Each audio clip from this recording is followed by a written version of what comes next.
bienvenue dans cette nouvelle vidéo, la toute première vidéo de cette nouvelle ère sur ma chaîne YouTube.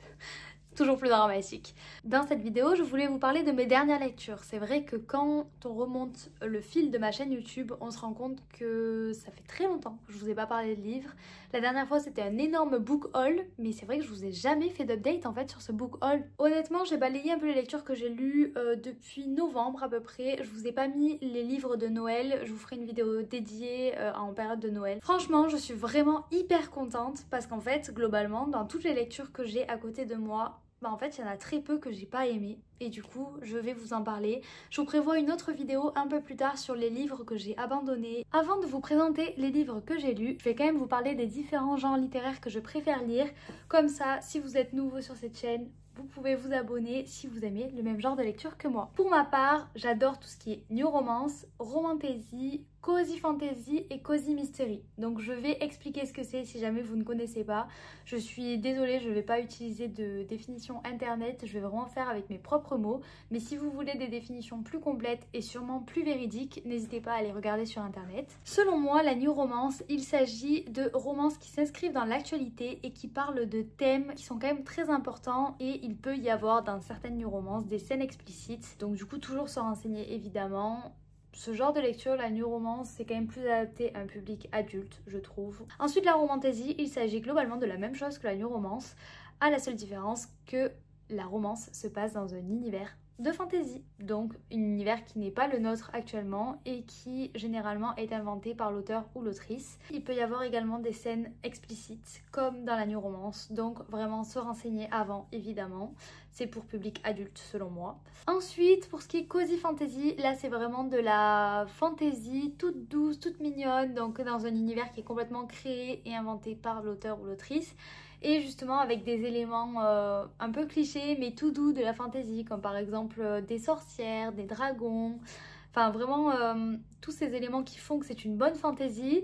Et le fait que ce soit une cozy fantasy et pas seulement une fantasy, c'est vraiment typiquement le fait qu'on suive des personnages dans leur quotidien. Il ne se passe pas vraiment énormément de choses, ça va pas être un livre avec peut-être énormément de rebondissements, mais en fait on découvre l'univers de fantasy et on se laisse happer par l'univers, on a l'impression d'être à l'intérieur, de vivre avec les personnages à l'intérieur. C'est un peu comme les séries doudou, vous voyez. Après j'aime beaucoup la fantasy aussi également, c'est juste que j'en lis beaucoup moins. Mais j'aimerais beaucoup découvrir des univers de fantasy qui sont quand même pas trop longs à se mettre en place. Typiquement j'ai commandé le tome 1 et le tome 2 d'Echo de la maison d'édition Imeris. Donc je ne sais pas si vous suivez des créateurs ou créatrices de contenu littéraire. Moi je suis Louise depuis des années, rêve ta vie en lecteur, et c'est son conjoint qui a créé la maison d'édition Imeris dans laquelle il publie des livres de fantasy. Et c'est vrai que Louise a souvent des recommandations niveau fantasy, donc si vous voulez lire des livres de fantasy, je vous invite à aller la suivre. Mais en tout cas j'aime beaucoup tout ce qui est fantasy et cozy fantasy. C'est vrai que je lis plus de cozy fantasy mais je lis également de la fantasy. Donc si jamais vous avez des recommandations à me faire sur de la fantasy, cozy fantasy, je prends, n'hésitez pas parce que je suis en manque d'idées. Donc allez-y. Le cozy mystery, le dernier genre, là pour le coup c'est plus du policier mais tout doux, tout mignon. J'aime beaucoup le fait d'avoir des enquêtes puisqu'en fait je trouve que ça nous guide à travers l'histoire. Donc ça j'adore, mais j'aime pas du tout, comme je vous disais, le sang, l'horreur, tout ce qui est gore, etc. Donc c'est vrai que les policiers j'ai beaucoup de mal, ou tout ce qui est thriller j'ai du mal. Donc c'est pour ça que j'aime beaucoup le cozy mystery, parce qu'en fait ça allie un peu les deux. Ça allie le côté thriller policier et le côté cozy tout doux, pas gore. Et donc en fait c'est vraiment, on va résoudre des enquêtes, on va pas être à la place de policier par exemple, on va être à la place du personnage principal qui se retrouve un peu là par hasard souvent, et donc a envie de résoudre une enquête de son côté, et donc va user de son imagination et de ses moyens personnels pour pouvoir aider à résoudre l'enquête. Donc voilà mes genres préférés. On va commencer cette vidéo avec un de mes coups de cœur que j'ai lu très récemment. Il s'agit d'Un été à New York d'Alex Aster. Franchement je l'adore. La jaquette d'ailleurs elle est différente en fonction de si vous l'achetez à la Fnac, à Cultura, dans des librairies ou dans d'autres magasins je crois. Ils ont vraiment fait des jaquettes inédite à chaque fois, donc moi j'ai celle-ci, et en dessous j'ai la jaquette originale, mais quel que soit l'endroit où vous l'achetez vous aurez une jaquette inédite globalement. Et à l'intérieur de la jaquette vous avez une petite map de New York. Vous parlez du synopsis, il s'agit d'une jeune femme qui s'appelle Ella qui est scénariste pour les films et donc elle écrit des scénarios justement pour des gros films à gros budget. Et donc pour écrire un scénario, pour vraiment être plongée dans l'ambiance, elle doit partir vivre à New York, ville dans laquelle elle a déjà vécu et où il s'est passé des choses qu'elle n'oubliera jamais. On suit sa vie justement de scénariste pendant les 2 mois d'été où elle part s'installer à New York et évidemment elle va croiser la route de quelqu'un qu'elle connaissait déjà. Donc vraiment c'est une romance que j'ai trop aimée, je sais pas, j'adore New York comme ville alors que j'y suis jamais allée, c'est vraiment un de mes rêves d'y aller. Et le fait d'avoir l'ambiance new-yorkaise avec le fait qu'elle soit scénariste, donc c'est hyper cool puisqu'on découvre un nouveau métier.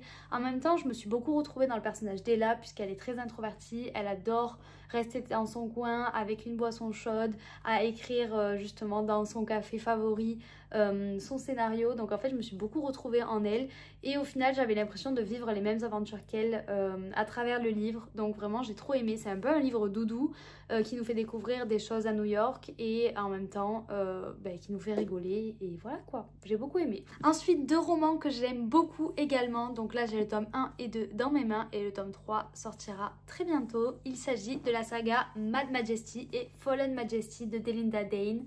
J'aime beaucoup cette saga, vraiment, dès qu'ils sont sortis je les ai achetés et je les ai lus dans la foulée. Il s'agit d'une saga royale, donc si vous aimez tout ce qui est autour de la royauté, vous allez adorer. Dans le tome 1, c'est tout ce qui est autour de la monarchie britannique. Moi je pouvais pas lâcher le livre, j'ai adoré. Et ensuite pour le tome 2, nous avons une romance. Je ne dirais pas entre qui et qui, mais dans tous les cas vous pouvez le lire derrière le résumé.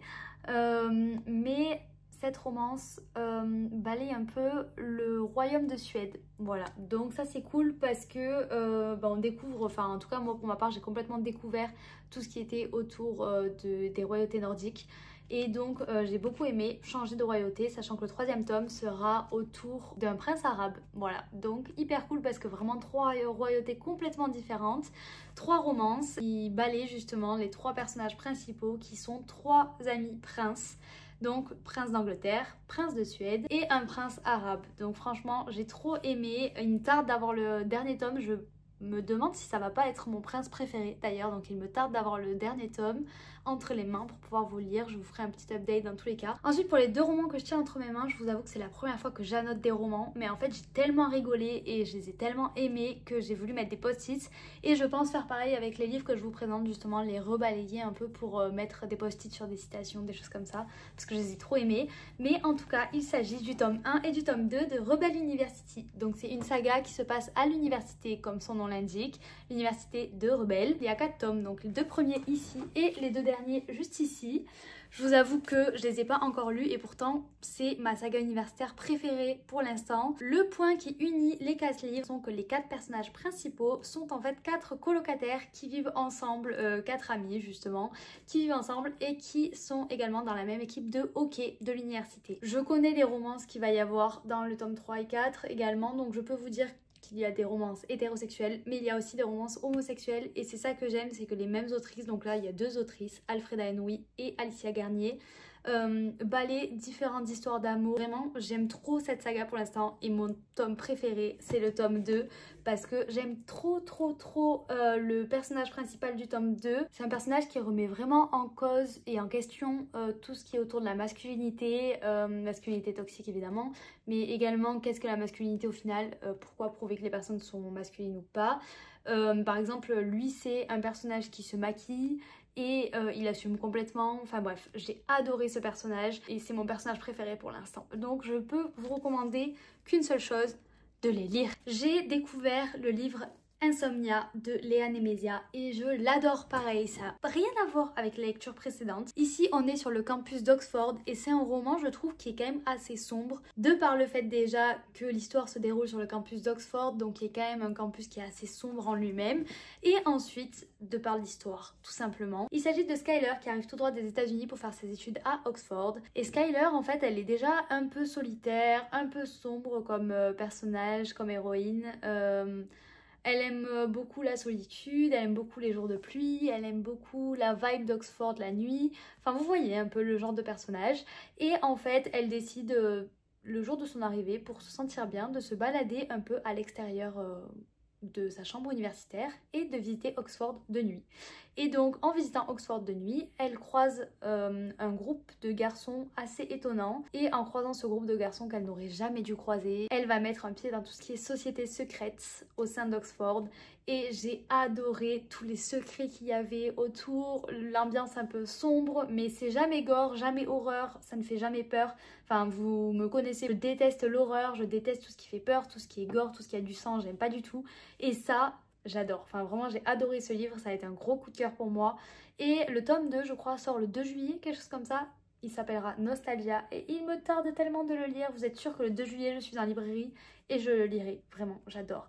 Et d'ailleurs, je vais voir Léa Nemesia au Festival de la New Romance, fin octobre, début novembre. Du coup, je suis trop contente parce que je vais pouvoir faire dédicacer ce livre que j'adore. Vraiment, j'aime trop ce livre. Il faut également que vous lisiez. Il s'agit de Black Venus de Dahlia Blake. Je l'ai adoré, pareil, et il me tarde que le tome 2 sorte. Donc, d'après ce que j'ai compris, là, c'est le tome 1 de Les Légendes. Le tome 2... il sortira dans pas trop longtemps, mais en fait ce sont pareil des tomes compagnons, ça va pas être la suite du tome 1, ça va être une autre enquête. En fait là pour le coup il s'agit d'un agent qui va enquêter pour la DGSE, il va se faire passer pour quelqu'un d'autre, l'agent s'appelle Onyx, et il va se faire passer pour quelqu'un d'autre le temps d'une mission, donc il va incarner une légende. Ce qu'on appelle une légende, c'est vraiment le fait d'être sous légende, de se faire passer pour quelqu'un d'autre le temps d'une mission. Et donc il va incarner une légende pour pouvoir approcher une célèbre star de cabaret qui s'appelle Violette Baker. Et donc du coup on va suivre ces deux personnages, ou plutôt ces trois personnages quand on pense à Onyx en tant qu'agent et à Ethan, le nom de légende d'Onyx, et ça va être passionnant. À partir de la moitié du livre, je n'ai pas du tout pu le lâcher parce qu'en fait ça va de rebondissement en rebondissement, et après le plot twist, mais moi je l'avais pas vu venir du tout. Enfin je sais que peut-être qu'il y a des personnes qui l'ont vu venir, mais moi vraiment je l'ai pas vu venir du tout, loin de là. Donc à partir du milieu du roman vous pourrez pas du tout le lâcher, donc je vous conseille vivement de le lire parce que je pouvais pas m'arrêter, et à la fin j'étais vraiment en mode mais quoi? Comment ça? Du coup, s'il vous plaît, lisez-le aussi. Je suis désolée, je vais vous faire agrandir votre pile à lire, mais ils sont géniaux. Alors, si vous avez lu ces livres, dites-moi ce que vous en pensez. Là, on va passer à une romantaisie que j'adore. J'adore. J'ai lu le tome 1 et le tome 2. Le tome 3 vient de sortir, donc il me tarde juste d'aller à la librairie pour pouvoir l'acheter. Il s'agit de la saga Le Dernier Conte d'Alexiane Thiel. Je ne sais pas si vous les avez lus, je sais que nous on se fait une sorte de lecture commune avec deux amis, donc on a un petit groupe de 3 à les lire et on adore ces romans, donc vraiment n'hésitez pas à aller les lire. Il s'agit d'Ariane qui est une fée, un peu comme Marraine la Bonne Fée, mais c'est pas Marraine la Bonne Fée. Et justement, Marraine la Bonne Fée est décédée il y a 9 ans, entraînant avec elle le déclin de son monde. Sauf qu'en fait, Ariane est la dernière survivante du monde fée et elle doit faire en sorte que son monde reste dans le jour, puisqu'en fait la mort de Marraine la Bonne Fée a entraîné le déclin du jour et donc le début du crépuscule qui mènera à la nuit. Pour cela, il faut qu'elle réunisse deux héros afin qu'ils aient une fin heureuse digne d'un conte de fées et donc que la magie du conte fasse revenir le jour, puisque le crépuscule et la nuit font que tout le monde commence à s'entretuer entre eux. Enfin bref, c'est la cacophonie, donc il faut vraiment qu'Ariane fasse en sorte que le jour revienne. Et donc pour ne pas vous spoiler le 2, dans le tome 1, on a Ariane qui va venir dans notre monde à nous, puisque les mondes sont tous connectés, juste les personnes ne sont pas au courant globalement, mais elle, comme c'est une fée, elle est au courant. Elle va aller dans notre monde et elle va enlever le premier homme qu'elle trouve dans notre monde et qui, selon elle, fait l'affaire pour pouvoir justement devenir un héros et épouser une héroïne dans son monde à elle. Déjà, j'adore ces romans, je les trouve vraiment très drôles, je trouve que l'autrice a vraiment beaucoup d'humour. Donc rien que pour ça, déjà, j'adore. Les personnages sont très drôles, il y a un côté sarcastique aussi que j'aime beaucoup. Je vais poser le livre là, le deuxième, parce qu'il est lourd, mais je vais parler des deux. J'aime beaucoup le fait aussi que les caractères sont un peu inversés comparé à d'habitude, parce qu'en fait c'est, je trouve, Warren qui est assez positif dans la vie, qui est assez doux, assez mignon, comparé à Ariane, la fée, qui elle a vraiment un caractère, elle a un fort caractère. Du coup déjà j'aime bien le fait que ce soit un peu inversé à ce niveau-là. J'aime beaucoup aussi les quelques allusions que fait l'autrice au fait que pourquoi ce serait un héros et une héroïne qui seraient ensemble et pas deux héros par exemple ou deux héroïnes. Ça j'aime beaucoup aussi cet aspect-là. J'aime beaucoup aussi les références aux contes que nous on connaît mais qui sont réadaptés dans le monde d'Ariane. Donc le fait que toutes les références que Warren dit sont souvent décortiquées par Ariane, mais en vrai décortiqué d'une bonne manière, dans le sens où une personne inconnue qui connaît pas ses références se dirait ah mais en fait elle a raison, pourquoi on parle de ça comme ça, pourquoi on dit ça comme ça. Enfin, j'aime beaucoup la réflexion qu'il y a derrière les références et en même temps je trouve ça drôle d'avoir des références dans un livre. Donc voilà, j'aime beaucoup, je vous conseille vivement de les lire. Ça fait aussi plaisir d'avoir une saga de romantaisie où les tomes sortent tous quasiment la même année. Franchement ça fait vraiment plaisir. On n'a pas besoin entre chaque lecture de se rappeler le résumé, donc ça c'est appréciable. Et aussi je trouve que dans le tome 1, en fait c'est plutôt selon moi une fantaisie et pas une romantaisie, parce que la différence entre les deux c'est que dans le tome 1 selon moi il n'y a pas d'histoire d'amour, ou en tout cas c'est tellement un slow burn qu'on ne le voit pas du tout arriver, pas du tout du tout. C'est plutôt dans le tome 2 que la romance commence vraiment à s'installer. Je trouve que dans le tome 1 c'est vraiment la découverte du monde d'Ariane, avec les spécificités qui sont différentes du monde de Warren, toutes leurs quêtes, le début de leurs aventures. Donc vraiment je trouve qu'il n'y a pas de romance dans celui-là. La romance commence à arriver dans le tome 2, donc ça vraiment je trouve que c'est hyper bien, parce que au moins on découvre vraiment bien l'univers. Du coup là l'univers était rapide à s'installer, était hyper clair, j'aime tout dans ces deux romans, donc franchement je vous les conseille. Et évidemment le tome 3 va bientôt arriver dans ma bibliothèque et il y aura vraiment bientôt un avis lecture là-dessus. Mais il faut vraiment que vous, si vous achetez le 1, il faut vraiment que vous habitiez pas très loin d'une librairie pour avoir le 2 par exemple, et pareil pour le 3, etc. Parce qu'en fait il se termine toujours sur un moment en pleine action et du coup il faut avoir le tome 2 pour pouvoir reprendre dans l'action et tout, parce que sinon ça va vous faire mal au cœur quoi, je vous préviens. Ensuite la prochaine saga, j'avoue je sais pas trop dans quel genre la classer, mais il s'agit de la saga Inheritance Games. J'ai trop aimé, comme toutes mes lectures en fait. Je suis pas un public très compliqué apparemment, puisque j'aime toutes mes lectures.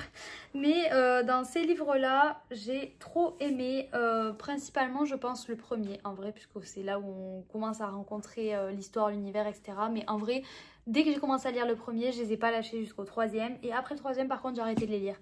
Donc je sais pas si la suite vaut le coup ou pas. Vous pouvez pas lire séparément par contre. Il faut vraiment commencer par le 1 pour pouvoir lire le 2, puis ensuite le 3. Il s'agit d'Avril, une lycéenne qui est orpheline et qui n'a vraiment pas beaucoup d'argent, qui la plupart de son temps dort dans sa voiture.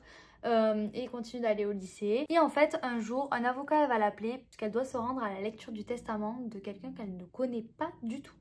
Et donc en fait elle va se rendre à cette lecture de testament et elle va se rendre compte qu'en fait cette personne-là qu'elle ne connaît ni d'Adam ni d'Ève lui a légué toute sa fortune. Sauf que cette personne-là était milliardaire, même plus. Franchement c'était vraiment... il avait beaucoup d'argent.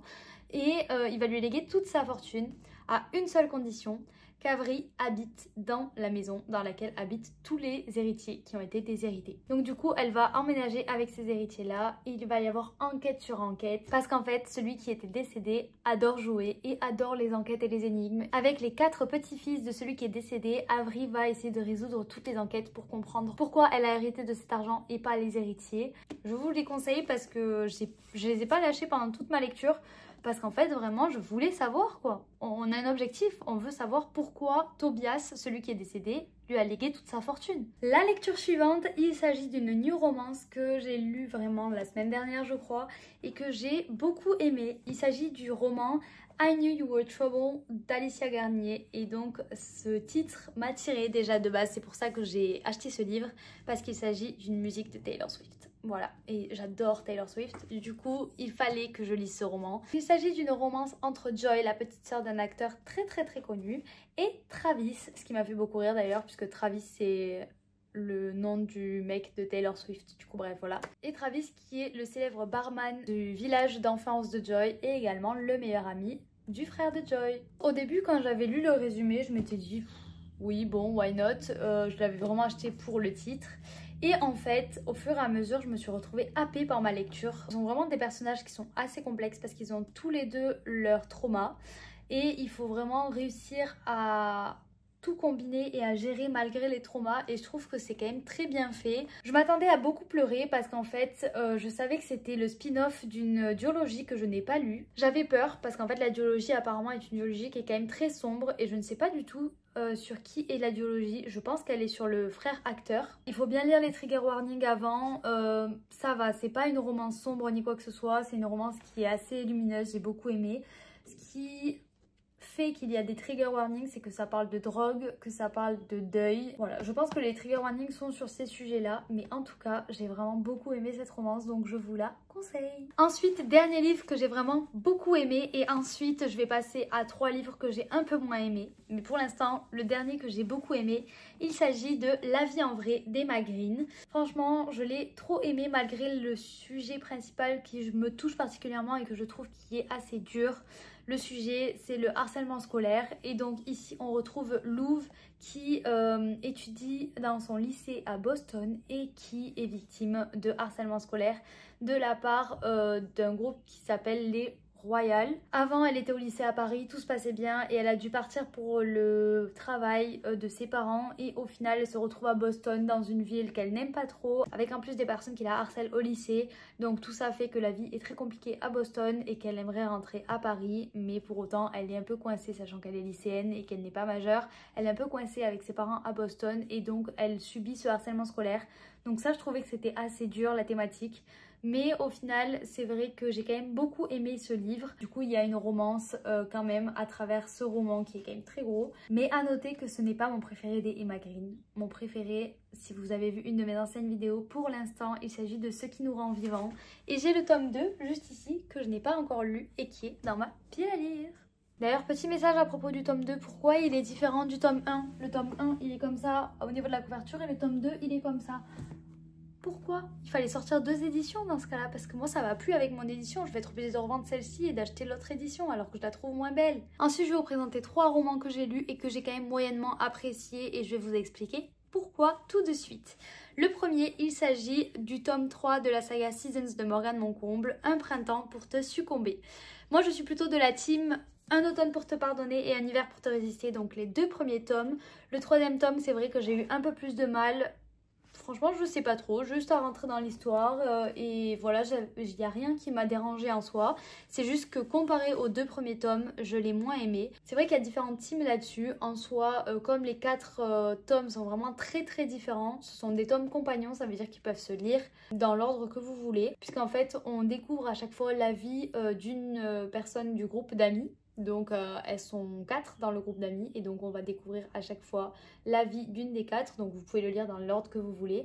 Mais c'est vrai que moi mes préférés c'est quand même les 2 premiers. Le premier parce que j'ai adoré l'histoire, adoré le plot twist, j'ai directement été à l'intérieur. Le deuxième ça parle de patinage artistique et c'est mon sport donc j'ai adoré.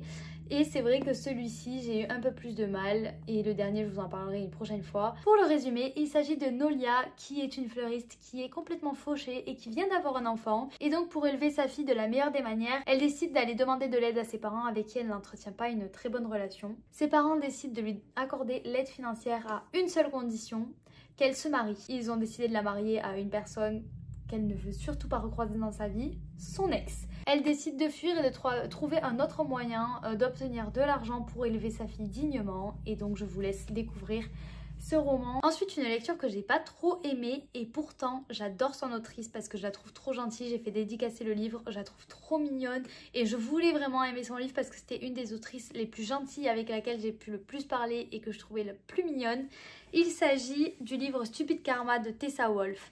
Je vous dis, j'ai adoré l'autrice quand j'ai fait dédicacer le livre au festival de la New Romance l'année dernière. J'aime bien l'histoire en soi, c'est juste que le personnage principal m'a énervée à un moment donné. Parce qu'en fait, le personnage principal qui s'appelle Pénélope est complètement what the fuck. En fait, c'est juste tout ce qu'elle fait est complètement décousu, la manière dont elle réfléchit même est complètement décousue.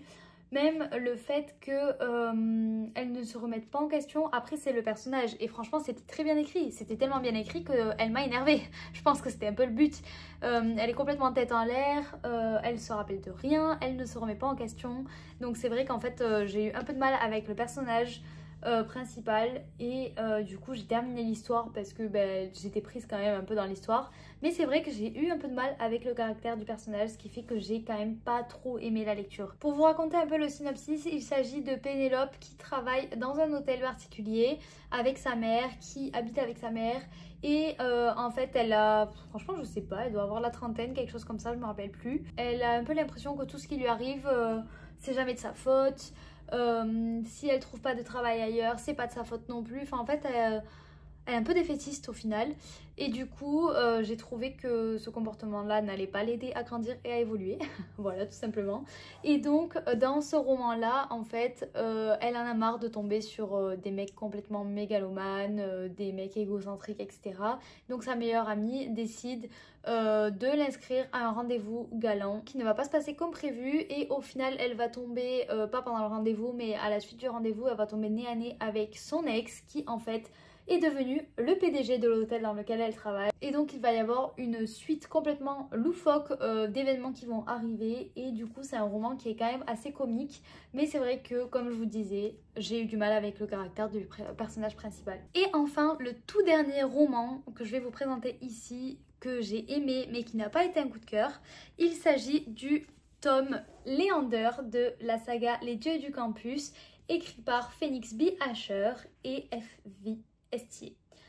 J'ai beaucoup aimé ce livre, ce n'est pas que je ne l'ai pas aimé, j'ai beaucoup aimé ce livre, c'est juste que j'ai enchaîné les tomes Rebel University et le tome Léander et ça a été une grave erreur pour moi. Ce sont deux sagas qui se déroulent à l'université, juste les Rebel University comme je vous disais tout à l'heure, leur sport de prédilection est le hockey, alors qu'ici leur sport est le football américain et pendant toute la saga que vous avez juste ici, on va suivre les amis en fait de cette équipe de football américain. Donc vous voyez c'est un peu le même principe.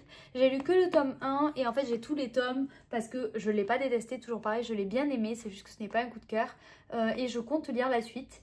Et du coup j'ai tous les tomes parce qu'en fait je les ai fait dédicacer pour les 3 premiers par Phoenix B. Asher l'année dernière au Festival de la New Romance. C'est pour ça que j'avais enchaîné les deux parce qu'en fait quand j'avais eu les places pour le festival, je savais que j'allais voir Phoenix B. Asher et que j'allais voir Alfreda Henry. Et donc du coup comme Alfreda Henry est une des co-autrices de la saga Rebel University, je voulais lire les deux avant de rencontrer les autrices. Et au final, du coup je les ai lus très très rapprochés pour pouvoir les terminer juste avant le festival. Et je n'aurais pas dû faire ça puisque du coup ça a altéré ma lecture. J'ai beaucoup aimé, mais c'est vrai que je trouvais que les personnages avaient peut-être un peu moins de profondeur que les personnages de Rebel University. C'est pour ça que je les ai moins aimés. Et en soi, j'aime beaucoup le hockey comme sport et le football américain, j'ai pas d'avis dessus en fait. Du coup, c'est pour ça que j'ai quand même moins aimé que Rebel University. Et puis même, je trouve qu'il n'y avait pas trop d'humour. La touche d'humour que j'aimais tant dans Rebel University n'y était pas dans celui-ci. Mais par contre, c'est vrai que la romance était vraiment très bien. Je sais que j'ai une de mes amies, Ambre, que vous avez déjà vu sur cette chaîne, qui préfère largement Les Dieux du Campus à Rebel University. Parce qu'elle avait d'abord lu Les Dieux du Campus et après elle a enchaîné avec Rebel University pour la dédicace, alors que moi j'ai fait l'inverse. C'est une romance entre Léander, un des membres de l'équipe de football américain, et une fille de l'université. Pareil comme Rebel University, parmi tous les tomes il y a des romances hétérosexuelles et des romances homosexuelles, donc ça je suis très contente. Voilà, ce que j'ai beaucoup aimé également dans ce roman c'est plutôt Léander. C'est vrai que la personne avec qui il sort, je trouve qu'elle n'est pas assez approfondie, alors que Léander, il y a vraiment un thème de son passé qui est abordé, je veux pas le dire pour pas spoiler. Après ce n'est que mon avis, n'hésitez pas à me dire si vous avez lu en tout cas ce livre-là, ce que vous en avez pensé. Mais en tout cas, si vous aimez tout ce qui est romance à l'université, sachez que ce livre-là pourrait vous convenir. En tout cas, j'ai fait le tour pour les lectures que j'ai lues depuis début 2025 et en 2024, j'espère ne pas en avoir oublié. En tout cas, j'espère que cette vidéo vous a plu. N'hésitez pas à me dire ce que vous en avez pensé. Surtout, n'hésitez pas à me dire si vous les avez lus, si vous les avez aimés ou pas du tout aimés et pourquoi. N'hésitez pas à développer. Est-ce qu'il y a aussi des livres qui vous font envie? N'hésitez pas à le dire. Je vous fais de gros bisous. Si vous avez des idées de vidéos, n'hésitez pas à les mettre en commentaire également. N'hésitez pas à liker, vous abonner, activer la cloche, mettre un petit commentaire. Ça fait toujours plaisir. Je vous fais de gros bisous et je vous dis à la semaine prochaine pour une nouvelle vidéo. Bye!